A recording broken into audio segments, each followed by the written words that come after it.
Welcome back, and once again, House Majority Whip James Clyburn is joining us right now, and he's talking about the urgency to pass the voting rights bill. But For the People Act is facing a roadblock after Democratic Senator Joe Manchin announced he would oppose that bill. Congressman, it's good of you to join us today. Before we talk about For the People Act, which I know is very important to all of us, particularly Black Americans, I wanted to ask you about U.S. Senator Shelley Moore Capito, the Republican from West Virginia, who is the ranking member of the Senate Environment and Public Works Committee, today announcing that the infrastructure bipartisan plan has come to an end. And she went on to say that she's disappointed with the president in not adopting a more bipartisan approach to infrastructure. What are your comments about that, sir, and what concerns do you have? Well, I know the senator very well. I have no idea what may have been in the package that she is proposing. I do know this, that the last number I saw had them $700 billion under what President Biden had come down to. He started out at around $2.2 trillion and indicated along the way that he was willing to negotiate. But look, we have a party, the Republicans, who feel that everything has to be done in the traditional way. Well, broadband has never been a part of infrastructure.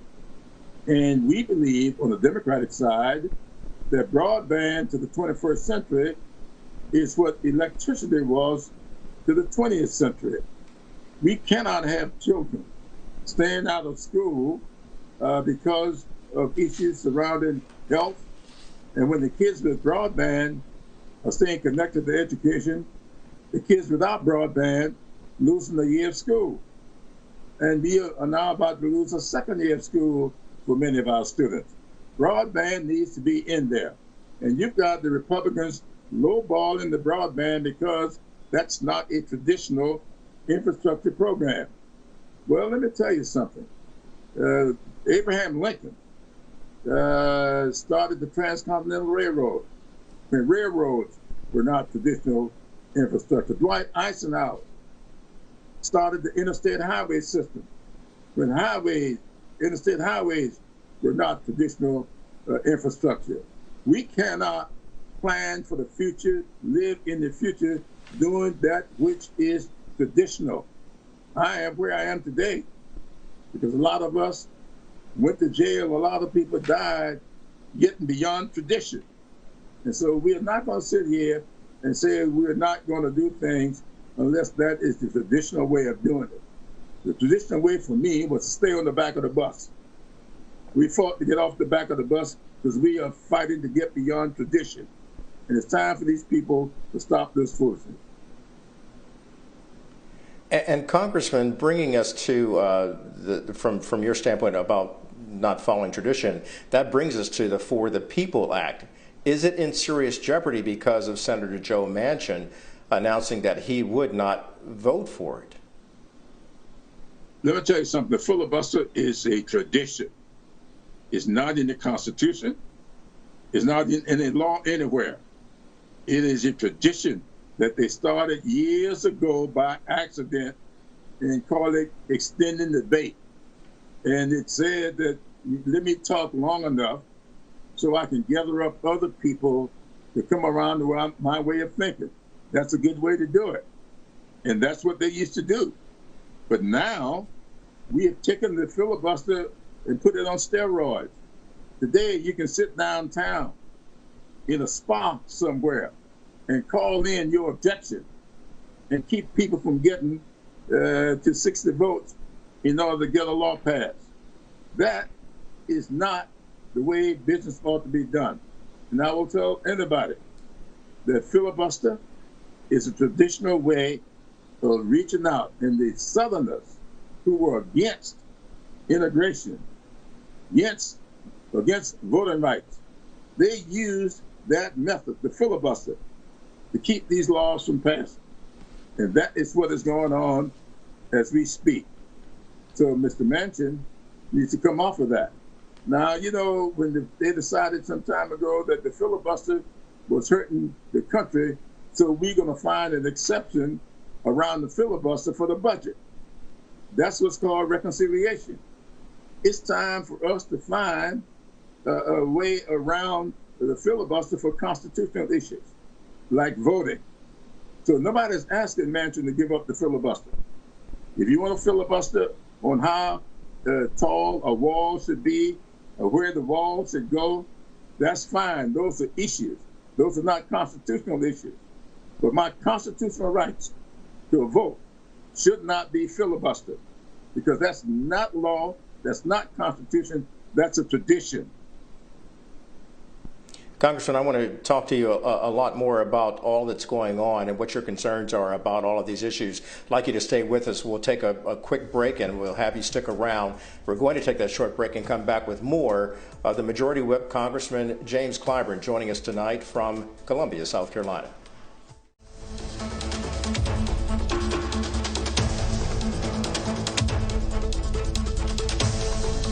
And we are continuing our conversation now with House Majority Whip James Clyburn.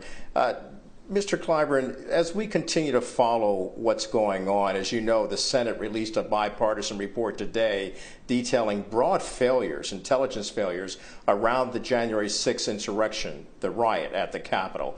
Senate Majority Leader Chuck Schumer said today the findings show an even greater need for a bipartisan commission to investigate the root causes of the attack, referring, of course, to President Trump. What are your thoughts on these findings, and do you find it disconcerting that while this bipartisan report talked about intelligence failures, it made no mention of insurrection, nor did it make any mention of the role that the former President of the United States may have played in this? Well, you know, what this committee did is I think the three committees formed this one committee, a bipartisan committee. I think it might have been 4 people each from a different committee. I didn't see exactly how it was. You know, they did it in secret or away from public view, but that's the way it's done sometimes. We now have the result. Now we know of the failures. Now we got to find out what led to this event that we had to fail us. And that's why we need this bipartisan committee that Mitch McConnell is stopping. I hope they will put it up for another vote. Let's see whether or not more Republicans will come on board. 7 of them said that they're for it. So you need 3 more to come out so we can take it to a vote, pass it, and start the committee to doing its work. Because something untoward took place. We are close to losing this democracy. Now, let me just tell you something. Back when I was teaching history, I used to tell my students all the time, there are 2 dates I want you to remember. 476 AD, the year that the Roman Empire fell, and the country went into the world went into darkness, and it lasted for 600 years. In 1066, I want you to remember that year. That's when William the Conqueror opened the world back up again. Let me tell you, the greatest empire the world has ever known was Rome, the Roman Empire, and it fell. The greatest democracy this country, this world has ever known is this democracy that we have in the United States of America, and it can fall. So we can keep playing around, acting foolishly, trying to protect one man. McConnell ought to be ashamed of himself. And everybody out here, this is not a Democratic problem. This is a problem for the United States of America. You got one autocrat who lies more than he sleeps. And he breathes just to lie. And we're going to sit here and let a lie destroy this country. That's what happened to Nero fiddled while Rome burned. We are fiddling in the Senate, and this democracy is on fire. Congressman, that is a very stark warning about what's going on, and echoing your sentiments would be the President of the United States, who talked about autocracy and democracy. What are we seeing as a result of Republican senators not wanting to go along with a bipartisan commission to investigate this thoroughly, to get to the root cause and the bottom of what happened on January 6th, which many people have called, including FBI and the Capitol Police, calling it a domestic terror attack upon our very temple of democracy? Do we see a moment here that democracy must be defended and autocracy rooted out? Well, I would say to all the people who tune into your programs, look, wake up. I don't understand how anybody can see all this going on and not sounding the alarm. Martin Luther King Jr., in his letter from Birmingham City Jail, said something very important that I think all of us think about today. King said that he was coming to the conclusion that the people of ill will in our society are making much better use of time than the people of goodwill. I want to say that again. The people of ill will in our society are making a much better use of their time than the people of goodwill.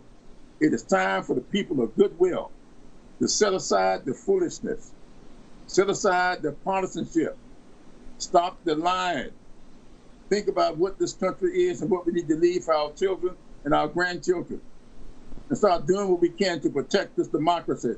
And everybody need to be registering to vote, showing up to vote. There's no excuse for people not to be voting anymore. If we do, we continue on the road we are going to find ourselves back into some serious situations. Just remember, the Reconstruction era after slavery didn't last for 13 years. 13 years. When I got elected to Congress almost 30 years ago, I was the 9th person of color to represent South Carolina in the United States Congress. And guess what?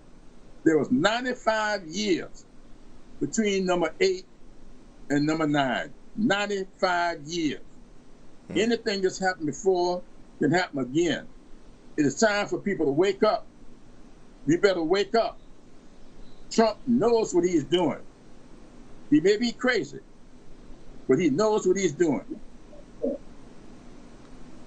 Congressman, that is a clarion call to all the people, not just black people in America, but all people of America to wake up. I hear you loud and clearly, and I think many people who listen understand. I want to ask you before you have to leave and depart, and we appreciate you so much for your valued time, police reform. Many people thought that this bill, the George Floyd Justice and Police Reform Act, would have been passed by now, given the fact that the President of the United States called for the passage of that by the anniversary of George Floyd's unfortunate and untimely death there in Minneapolis, Minnesota last Memorial Day. Your concerns about seeing that particular bill languish in the Senate because of Republican senators who have not signed on board to get it passed?